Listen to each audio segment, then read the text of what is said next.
Story jam में आपका स्वागत है। मैं यानी आरती आपको हर हफ्ते सुनाती हूँ कहानियाँ, कुछ नई, कुछ पुरानी, कुछ जानी, कुछ अनजानी।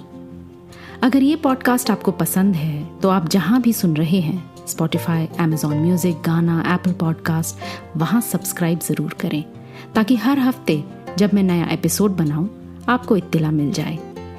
अगर आप स्टोरी जैम यूट्यूब पर सुनते हैं तो सब्सक्राइब के साथ साथ बने बेल आइकन को प्रेस करना ना भूलें। आइए आज सुनते हैं अज्ञेय की लिखी कहानी हजामत का साबुन। दुकान में घुसा तो छोटे लाला नौकर को पीट रहे थे।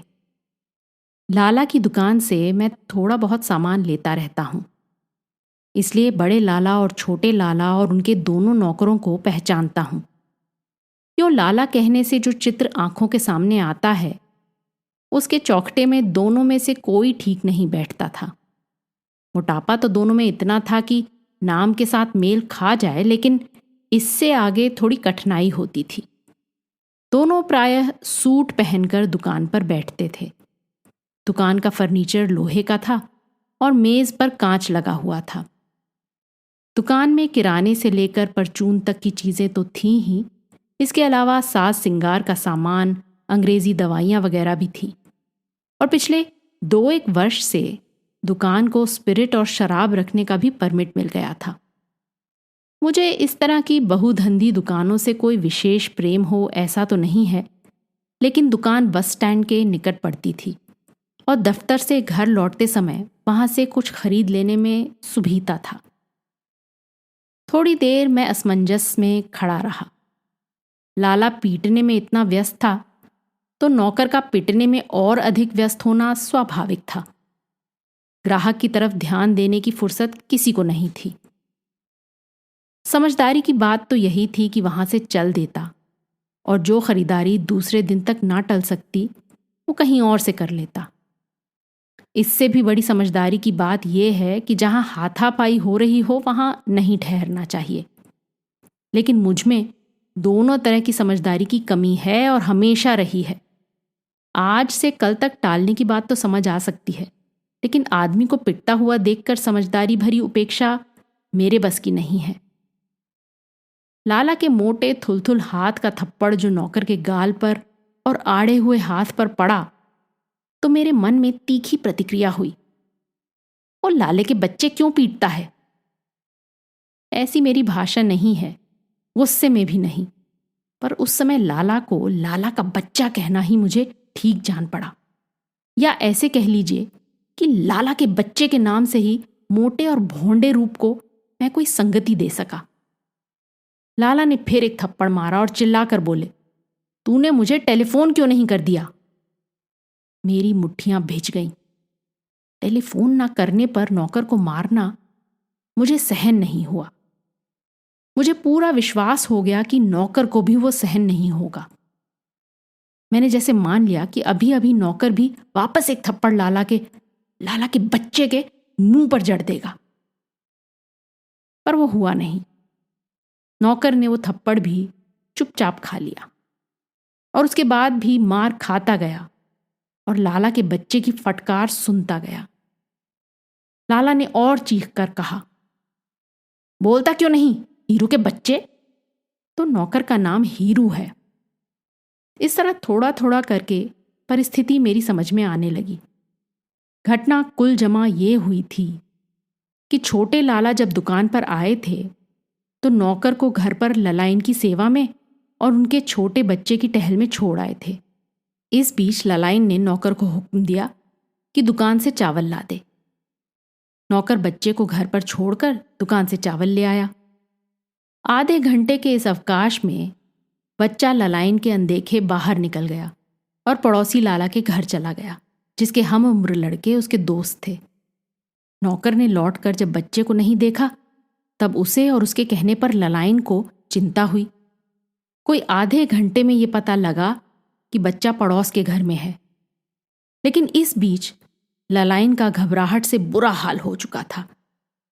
दोपहर को जब लाला खाना खाने गए तब ललाइन ने उन्हें बता दिया कि कैसे उन्हें बड़ी घबराहट हुई थी अब लाला दुकान पर लौटकर नौकर से जवाब तलब कर रहे थे कि अगर बच्चा नहीं मिल रहा था तो फौरन उन्हें टेलीफोन क्यों नहीं कर दिया गया कि बच्चा नहीं मिल रहा है। अगर उसको कुछ हो जाता तो टेलीफोन ललाइन भी कर सकती थी, या अगर खुद नंबर मिलाना उन्हें नहीं आता था तो टेलीफोन करने की बात उन्हें भी सूझ सकती थी। ये नौकर ने अभी तक नहीं कहा। पता नहीं उसे सूझा नहीं था या मार का डर उसका मुंह बंद किए हुए था। लाला ने कांच की मेज पर रखे टेलीफोन को उठाकर पटकते हुए फिर कहा, यह साला है किस लिए? अगर तू, और फिर एक थप्पड़ हीरू को जड़ दिया। मैंने बड़ी एकाग्रता से मन में कहा, अरे हीरू, तू भी इंसान है, मार लाला के बच्चे को एक थप्पड़ और पूछ इससे कि। लेकिन हीरू ने एक और थप्पड़ खा लिया, थोड़ा सा लड़खड़ाया और फिर ज्यों का त्यों हो गया। आप रेस खेलते हैं? मैं खेलता तो नहीं, लेकिन घुड़दौड़ मैंने देखी है और रेस खेलने वाले भी, इसलिए पूछता हूं। हारते हुए घोड़े पर दांव लगाने वाले की घुड़दौड़ देखते हुए जो हालत होती है, वही हालत मेरी हो रही थी। भीतर दुस्साहस, उत्तेजना और तनाव, कांपते हुए हाथ और सूख कर तालू से चिपकती जबान, और ऊपर से इतना एकाग्र उपशमन का अंकुश कि जैसे अपनी एकाग्रता के बल पर ही हारे हुए घोड़े को जिता दूंगा। हर उत्तेजना में एक बेबसी होती है। सहसा अपने में उसका अनुभव करके मैंने अपने आप से कहा, ये उत्तेजना क्यों? क्यों तुम इस सेकेंड हैंड सनसनी का शिकार हुए? इतना घबरा क्यों रहे हो? छटपटाहट किस बात की है? अरे साहब, कुत्तों की दौड़ में मेरा कुत्ता पिछड़ा जा रहा है, दूसरा कुत्ता खरगोश को लपक लेगा। अरे तुम तो कुत्ते नहीं हो, ना तुम खरगोश ही हो। तुम अपने जीवन की उत्तेजना से जूझो, कुत्ते की या खरगोश की उत्तेजना से तुम्हें क्या मतलब? बल्कि कुत्ता तो उत्तेजित भी नहीं है, वो एकाग्र होकर खरगोश के पीछे दौड़ रहा है, और वो बिना चेतन भाव से ऐसा सोचे भी ये जानता है कि उत्तेजना उसकी मदद नहीं करेगी, बल्कि उसके काम में बाधक होगी। और खरगोश को तो और भी उत्तेजना के लिए फुर्सत नहीं है। जिसके सामने जिंदगी और मौत का सवाल हो, उसको ऐसी टुच्ची सनसनी से क्या मतलब?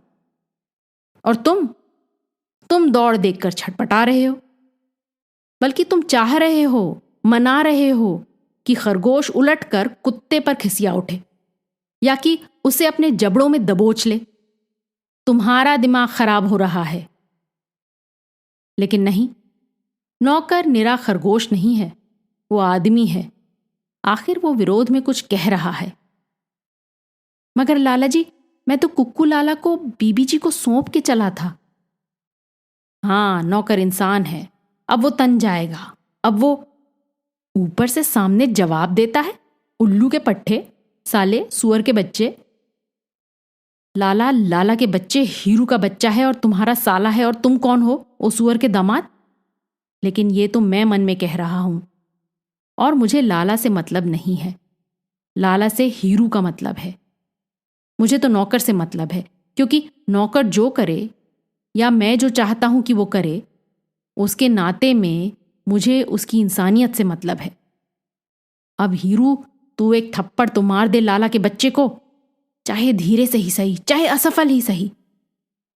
नहीं, फिजूल है, हीरू कुछ नहीं कर रहा है, और मुझे उससे जो मतलब है और उसके नाते इंसानियत से जो मतलब है, वो मेरे सामने एक बड़ी सी गरम गरम और ठोस ललकार के रूप में आ खड़ा हुआ है, जैसे किसी ने एक बहुत गरम निवाला मेरे मुंह में रख दिया हो और तुरंत निगल जाना जरूरी हो गया हो। मैं भी मारूंगा लाला के बच्चे को। मैं बढ़कर लाला के बहुत पास आ गया और सहसा हीरू बोला, ऐसे सुरों में जिसको मैं कभी न पहचान सकता, लेकिन जिसको तुरंत हीरू का मान लेने को मैं लाचार हूं, क्योंकि तब हम तीनों के अलावा चौथा व्यक्ति वहां है ही नहीं। मालिक, आप माई बाप हैं, आपका लड़का मेरे अपने बच्चे के बराबर है और मैं उस पर जान देने को तैयार हूं। आप।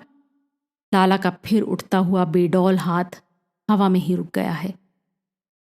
उनकी चुंधी आंखों में कुछ हुआ है जिसने मानो उनके हाथ को वहीं का वहीं जड़ दिया है। आंखों और हाथों में ऐसा सीधा क्या संबंध होता है ये तो मैं नहीं जानता, लेकिन जैसे हठात बिजली फेर कर जाने से किसी मशीन का उठा हुआ हथौड़ा आकाश में रुक जाए, वैसी ही हालत लाला की हो गई है। लाला ने धीरे धीरे जैसे जबरदस्ती हाथ को नीचे झुकाकर मेज पर से झाड़न उठा लिया है और वो हाथ पोंछने लगा। अब मैं कुछ नहीं कर सकता, लड़ाई तो खत्म हो गई है। इससे पहले ही मार देता तो। असमंजस में मैंने जल्दी की थी। उसकी कुंठा को गुस्से का रूप ले लेना तो स्वाभाविक था, लेकिन लाला का बच्चा नौकर को मारकर अब हाथ पोंछता है। चाहिए तो नौकर को जाकर नहाना कि वो इस गलीज चीज से छू गया है जो लाला बनी फिरती है। हाँ साहब, आपको क्या चाहिए? मुझे अच्छी तश्तरी पर रखा हुआ तुम्हारा कटा हुआ सिर। इस दुकान से अब कुछ लेने का मन नहीं है। ये लाला जैसे इंसानियत के घावों पर जमा हुआ खुरंट है, जिससे संपर्क में आने की बात ही घिनौनी जान पड़ती है। मैंने कहा, अब कुछ नहीं चाहिए। हुल्लड़ सुनकर रुक गया था। जो देखा वो मुझे तो बड़ी शर्म की बात लगी। लाला बंगले झांकने लगा, फिर घिघियाता हुआ सा बोला, हाँ साहब, शर्म की बात तो है, क्या बताऊं। मुझे गुस्सा आ गया। बच्चे की बात है, आप जानते हैं। फिर कुछ रुककर अनिश्चय से, जैसे छोटे मुंह वाले कनस्तर से उंगली से खोदकर घी निकाला जा रहा हो, बोला, वैसे ये थोड़ी है कि मैं इस नौकर की कदर नहीं करता। इसकी लॉयल्टी पर मुझे पूरा भरोसा है। फिर सहसा व्यस्त होते हुए, लेकिन साहब आप बिना कुछ लिए ना जाएं, नहीं तो मुझे बड़ा मलाल रहेगा। क्या चाहिए आपको? वो क्या कहानी कभी सुनी थी? बुढ़िया बूचड़ की दुकान में गई तो बूचड़ ने सिर से पैर तक उसको देखकर रुखाई से पूछा, तुम्हें क्या चाहिए बुढ़िया? गरीबनी बुढ़िया को सवाल बड़ा अपमानजनक लगा। क्या हुआ, उसे छोटा सौदा खरीदना है? तो वो बोली, चाहिए मुझे मॉल रोड पर हवेली और 3 मोटरें और चंदन का पलंग। लेकिन तुझसे मियां बूचड़, तुझसे मुझे चाहिए सिर्फ 2 पैसे का सूखा गोश्त। मैं थोड़ी देर चुपचाप लाला की तरफ देखता रहा। फिर जैसे मैंने भी अपने भीतर से कहीं खोद कर निकाला, 1 पैकेट चाय, छोटा पैकेट, और कोई सस्ता हजामत का साबुन है?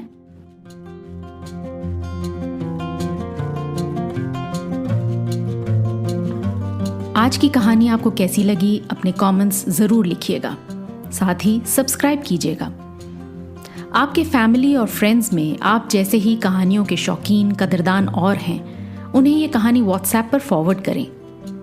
अगली बार फिर मिलेंगे एक और कहानी, लेख या कविता के साथ। तब तक अलविदा।